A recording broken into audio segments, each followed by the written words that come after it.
இன்னைக்கு வியானா ரீஎன்ட்ரியில இருந்து அவங்க வந்துட்டு ஃபுல்லா விக்ரம் கிட்ட ஒன்னொன்னா சொல்லிட்டே இருக்காங்க.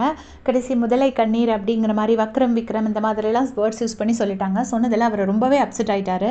ரொம்ப அப்செட் ஆயிட்டு அப்படி கொஞ்சம் தனியா நடந்துட்டு இருந்தாரு. அப்படி யோசனை பண்ணிட்டு இருந்தாரு. கொஞ்ச நேரம் அரோரா வந்து அட்வைஸ் பண்ணாங்க. அட்வைஸ் பண்ணதுக்கப்புறம் கொஞ்சம் நார்மலா இருந்தாரு. அப்புறமா நீங்க கிரிட்டிசிசம் கொஞ்சமும் அக்செப்ட் பண்ண மாட்டீங்க அப்படின்னு சொன்னதில அவருக்கு ரொம்பவே ஒரு மாதிரி ஆயிடுச்சு. ஓ! நமக்கு அவ்வளோ நெகட்டிவா போயிடுச்சான்னு ரொம்பவே அப்செட் ஆயிட்டாரு. அப்செட் ஆயிட்டு என்னன்னா அழுதுட்டு பிக் பாஸ் கிட்ட எனக்கு பேசணும்னு சொல்லி கன்ஃபெஷன் ரூம் போயிருக்காரு. இப்போ பேசும்போது என்ன சொல்கிறாருன்னா, எனக்கு வீட்டுக்கு போகணும் பிக் பாஸ், எங்கள் வீட்டில் வந்து அம்மா அப்பா ரொம்ப கஷ்டப்பட்டிருப்பாங்க, நான் இதெல்லாம் பார்த்து அப்படின்னு சொல்லிட்டு ரொம்ப வருத்தப்பட்டு பேசிகிட்டு இருக்காங்க, அழுதுட்ருக்காரு. அப்போ வந்து பிக் பாஸ் சொல்கிறாங்க, உங்களுக்கு உங்கள் வீட்டில் வருத்தப்பட்டுருக்காங்க, நான் உங்ககிட்ட சொன்னேனா? நான் தானே உங்களுக்கு இன்ஃபர்மேஷன் சொல்லணும், நான் சொன்னால் தானே நீங்கள் ஃபீல் பண்ணணும், நான் எதுவுமே சொல்லவே இல்லையே அப்படின்னு சொல்லிட்டு கேட்குறாரு.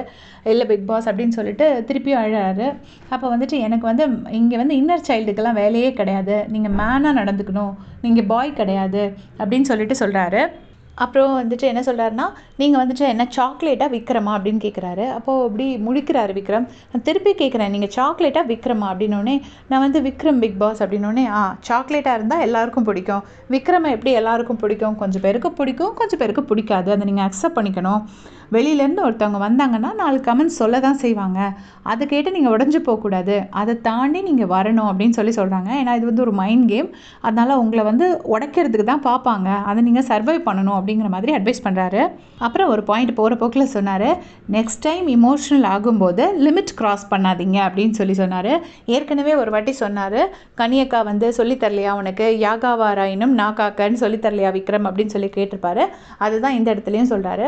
சொன்னோடனே விக்ரம் அப்படி கேட்டுகிட்டே இருக்காங்க. ஆனால் இந்த வாட்டி கொஞ்சம் எப்போவும் எல்லாருக்கிட்டையும் ரொம்ப ஸ்வீட்டாக சாஃப்டாக பேசுவார்.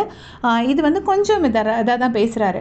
நீங்கள் வந்துட்டு இது என்ன இன்னும் 2 வீக்ஸ் தான் இருக்குது விக்ரம், இப்படி வீட்டுக்கு போகணும்னு சொன்னால் என்ன அர்த்தம் அப்படின்னு சொல்லிட்டு கேட்குறாரு. ஏன்னா டெய்லி ஒருத்தர் வந்து எனக்கு வீட்டுக்கு போகணும்னு சொல்லும்போது அவங்களுக்கும் ஒரு பிக் பாஸ்க்கும் கொஞ்சம் எரிச்சலாக இருக்கும் போல இருக்குது, அதனால் அப்படி சொல்கிறாரு. 2 வீக்ஸ் தான் இருக்குது, இதை நீங்கள் சர்வை பண்ணி கடந்து தான் வரணும். இங்கே வந்து நீங்கள் உங்கள் வீட்டில் இப்போ நீங்கள் பேசுகிறீங்கன்னா உங்கள் ஒய்ஃப் கூட சண்டை போட மாட்டிங்களா? வீட்டில் நீங்கள் உங்களோட பாஸ், இல்லை நீங்கள் உங்கள் ஆஃபீஸில் நீங்கள் பாஸ், ஸோ உங்களை யாரும் எதிர்த்து கேட்க மாட்டாங்க. பட் இங்கே அப்படி கிடையாது, எல்லாம் பேச தான் செய்வாங்க அப்படிங்கிற மாதிரி பிக் பாஸ் சொல்கிறாரு.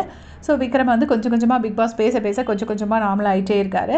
அதனால் மோட்டிவேட் பண்ணுறாரு, நீங்கள் இன்னும் ஜஸ்ட் 2 வீக்ஸ் தான், பல்ல கடிச்சு அப்படியே நல்லா உங்களோட ஃபுல் இது போட்டிங்கன்னா மக்களும் உங்களை பார்ப்பாங்க அப்படிங்கிற மாதிரி பேசிகிட்டு இருக்காங்க.